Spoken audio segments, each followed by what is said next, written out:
दोस्तों, आपने मिल्खा सिंह का नाम तो सुना ही होगा। जी हाँ, वही मिल्खा सिंह जिन्होंने पाकिस्तान के अंदर जाकर एशिया के तूफान कहे जाने वाले पाकिस्तान के अब्दुल खालिक को उनकी ही जमीन पर हरा दिया था।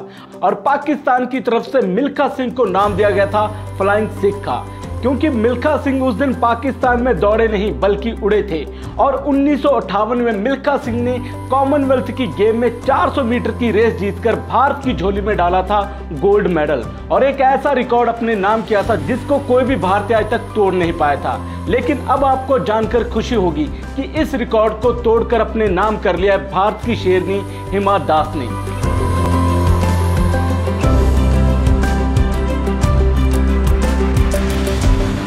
साल 2018 वर्ल्ड अंडर 20 चैंपियनशिप में पहली बार गोल्ड जीतकर रातों रात सुर्खियों में आने वाली हिमा दास को आज भारत नहीं बल्कि पूरी दुनिया जानती है, और पूरी दुनिया में उन्होंने अपने नाम का डंका बजा दिया है। कैसे एक चावल की खेती करने वाले किसान की बेटी ने गांव की गलियों से निकलकर आज पूरी दुनिया में अपनी पहचान बना ली। आज के एपिसोड में हम बात करेंगे भारत की गोल्ड गर्ल हिमा दास के सफर के बारे में। हिमा दास असम की रहने वाली है। उनका जन्म असम राज्य के जिले नगाव के डिंग में हुआ। उनके पिता रोजित दास हैं, जो एक किसान हैं और चावल की खेती करते हैं। उनके घर की आर्थिक स्थिति बहुत खराब थी, जिसकी वजह से बड़ी मुश्किल से उनका खाना पीना होता था। अगर बात की जाए उनकी पढ़ाई की, तो हिमा दास ने अपनी स्कूली पढ़ाई अपने ही गांव डिंग से की, लेकिन खेलों में अधिक रुचि होने के कारण वो अपनी पढ़ाई को जारी नहीं रख पाई।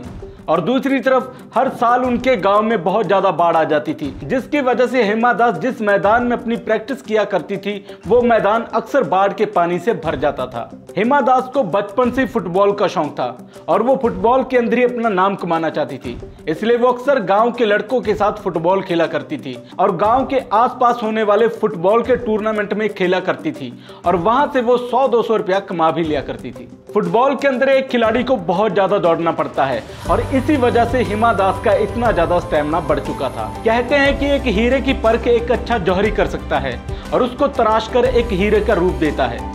ऐसा ही एक शख्स है निपुण दास, जिनकी नजर 2017 में हिमा दास पर पड़ी, जब हिमा दास गुवाहाटी में एक कैंप में हिस्सा लेने के लिए पहुंची। निपुण दास ने हिमा को ट्रैक पर दौड़ते हुए देखा, तो तब निपुण दास को लगा कि इस लड़की में वो काबिलियत और जुनून है जो भारत को गोल्ड जिता सकता है। तो उसी वक्त निपुण दास ने हिमा दास को एथलेटिक में आने की सलाह दी।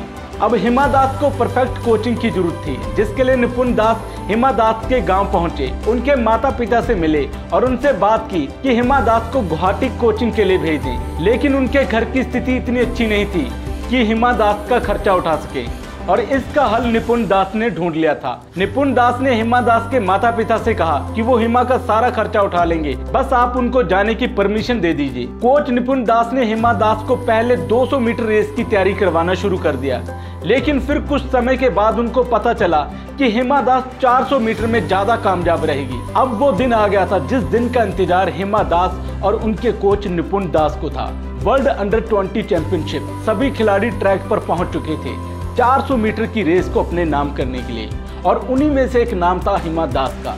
जैसे ही गन से गोली चली, सभी खिलाड़ी आंधी की तरह दौड़े, और शायद ही उस दिन किसी ने हिमा दास को लाइव दौड़ते हुए देखा होगा। लेकिन उस दिन स्टेडियम में एक ऐसा शख्स था जिसको पूरी उम्मीद थी कि हिमा दास भारत के लिए गोल्ड जीतेगी। रेस पूरी होने में अब सिर्फ 100 मीटर रह गया था और हिमा दास चौथे स्थान पर थी, लेकिन उनके कोच को पूरा भरोसा था कि हिमा दास सबको पीछे छोड़ेगी, और हुआ भी ऐसे। हिमा दास लास्ट में इतना ज्यादा तेज दौड़ी कि सबको पीछे छोड़कर अंडर 20 वर्ल्ड चैंपियनशिप को अपने नाम कर लिया और भारत की झोली में डाल दिया गोल्ड। अब पूरे भारत को हिमा दास से एशियन गेम्स में गोल्ड की उम्मीद थी, क्योंकि हिमा दास इस गोल्ड की दावेदार थी। लेकिन जैसे ही सेमीफाइनल शुरू हुआ, हिमा दास से एक फाउल हो गया, जिसकी वजह से हिमा दास गोल्ड जीतते जीतते रह गई और हिमा दास के हिस्से आया सिल्वर मेडल। लेकिन हिमा दास को इस बात का अंदाजा था कि उनको और ज्यादा मेहनत करनी है और भारत के नाम को रोशन करना है, और हिमा दास फिर से अपनी तैयारी में जुट जाती है और 2019 में पोलैंड में हुई गेम्स में वो हिस्सा लेती है और वहां पर एक नहीं बल्कि पूरे 2 गोल्ड मेडल जीतती है। इसके साथ ही हिमा दास पोलैंड में हुए चेक रिपब्लिक दौरे पर जाती है और वहां पर 19 दिन में 5 गोल्ड मेडल जीतकर इतिहास रच देती है। और अब भारत को हिमा दास पर और भी ज्यादा भरोसा हो जाता है। अब भारत के हर इंसान की जुबान पर हिमा दास का नाम आ जाता है। लेकिन अभी तो सफर शुरू हुआ था और कॉमनवेल्थ गेम में भारत के तिरंगे को लहराने का वक्त आ चुका था। और 1958 में जो रिकॉर्ड मिल्खा सिंह ने अपने नाम किया था, जिस रिकॉर्ड को आज तक कोई भी भारतीय खिलाड़ी नहीं तोड़ पाया था, और आज शायद वो दिन था जिस रिकॉर्ड को हिमा दास तोड़ने वाली थी। एक बार फिर से सभी खिलाड़ी ट्रैक पर आए, गोली के बाद चली और खिलाड़ी गोली की रफ्तार से भी तेज दौड़े और देखते देखते हिमा दास सबको पीछे छोड़ते हुए इस रिकॉर्ड को अपने नाम कर लेती है। आपको ये बात जानकर हैरानी होगी कि हिमा दास से पहले अंडर-20 वर्ल्ड चैंपियनशिप में किसी भी भारतीय महिला खिलाड़ी ने गोल्ड नहीं जीता। ऐसा कारनामा करने वाली हिमा दास पहली भारतीय है। भारत को इतने गोल्ड मेडल जिताने वाली हिमा दास का एक बार बहुत ज्यादा मजाक उड़ाया गया।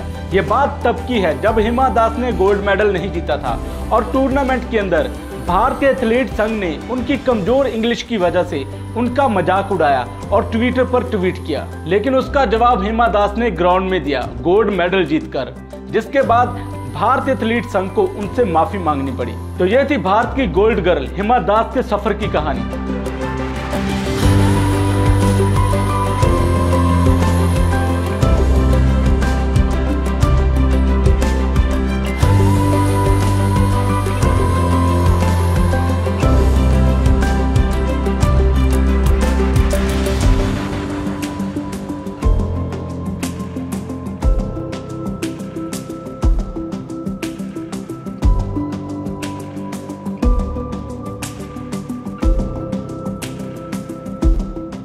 अगली बार फिर मिलते हैं किसी के सफर के साथ। अब मुझे दीजिए इजाजत। Take care.